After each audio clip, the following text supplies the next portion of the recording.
Sealion Man, Sealion Man, he can fly very far through the stars he can. He's still got mighty flippers and his whiskers are fine. He solves many mysteries where the stars do shine. Sealion Man, Sealion Man, he can fly very far through the stars he can. He's still got mighty flippers and his whiskers are fine. He solves many mysteries where the stars do shine.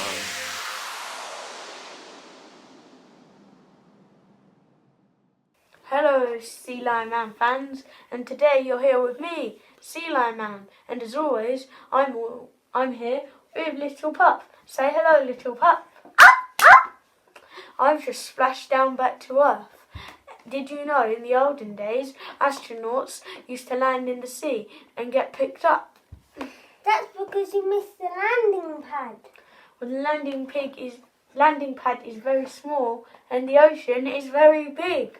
Little Pup, I was thinking about going on holiday. Where would you like to go? Anywhere, but not Finland. Why Finland? Because that's where all the sharks go on holiday. Today, we're going to be doing the story of Jonah. But before we do that, let's learn a little bit more about Little Pup. Little Pup, what's your favourite subject at school? Art! Very funny. I know a whale joke. It's a real killer. Well, I've got an even better joke. What's the sea monster's favourite junk food? Fish and chips! Very. Now, it's time to build a big fish. Hello Sealion Man fans, I'm back to show you how to make a big fish. Not a whale, it's a big fish. And I'm going to show you how to make it out of, you guessed it, it's another polystyrene egg. You know, some people say to me, Sealion Man, have you got an exhaustive supply of polystyrene eggs? Do you have a polystyrene chicken? And I say, don't be silly, I'm Sealion Man and chickens can't swim. But I must admit, the eggs do taste funny. So I said I was going to use a polystyrene egg, but not this one. Here's one I prepared earlier. Oh, that's rather large, isn't it? That's much better. Yeah, and you can see that I've painted it a kind of bluey grey colour. A kind of fishy bluey grey. Not a whale bluey grey, a fishy bluey grey. I'm going to attach some flippers and some fins and do some other things to this. So let's show you how to do that. So I've drawn these flippers, tail flippers or tail fins out. I drew a line across the bottom and up the middle just to help me guide my drawing. And I also drew some fins here, and I'm going to do two sets of that, fold them over and glue them, and I'll show you that in a minute. Here are my flippers, my fin for the back of the big fish, because it's not a whale, and the tail. And I'm going to fold them over. I've already done that one because I had a bit of an accident. I filmed that and it was all wrong. So I've done that one, put it right.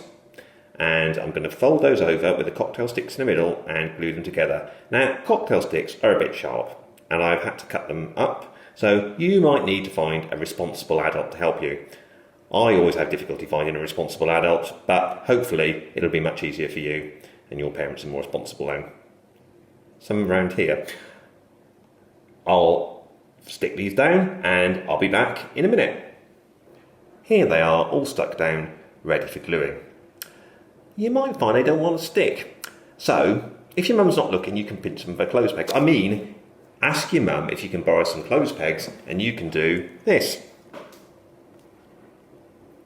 And hopefully, then they'll stay where they're supposed to stay and stick just like that. You may also want to trim them a little bit where if they don't overlap quite right. I'll do the other one in a minute. Oh, they're on the wrong side. There we are. And when they're dry, you can give them a paint the same colour as your body of your big fish, the egg, or what was an egg before it became the body of a big fish. And here are the finished pieces, all stuck together, ready to go into the big fish. And here is the big fish. As you can see, I've added some googly eyes and a mouth, ready for swallowing drowning swimmers, and also some gills, because it's a fish. And we will be seeing this fish in action. Screen's a bit small to stick all the pieces in now. I could just try sticking this top fin in, but there we go.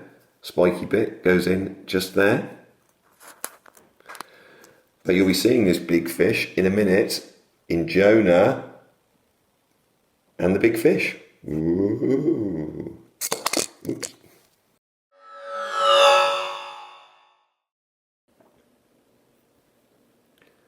God said to Jonah, "Go to Nineveh and tell the people there about me, because they are being very wicked." But Jonah said, "No," and he ran away and got a ship for Tarshish. The ship set out across the sea, carrying Jonah.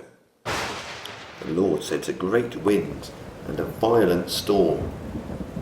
The boat threatened to break up, but all this time Jonah was asleep in the hold.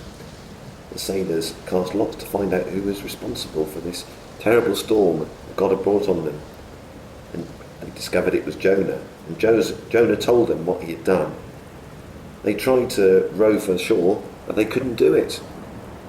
The men asked Jonah what they should do, and he said they should throw him into the sea. So they prayed to God, and then they threw Jonah into the sea. Splash. So Jonah sank into the sea, and a big fish came and swallowed him up whole. So Jonah was in the belly of the whale for 3 days and 3 nights, with weeds wrapped round his head, and he prayed to God that he would forgive him for running away and not doing God's will.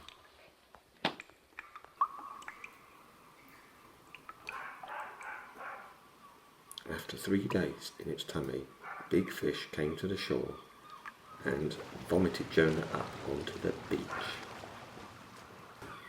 When God told Jonah a second time to go to Nineveh, Jonah obeyed.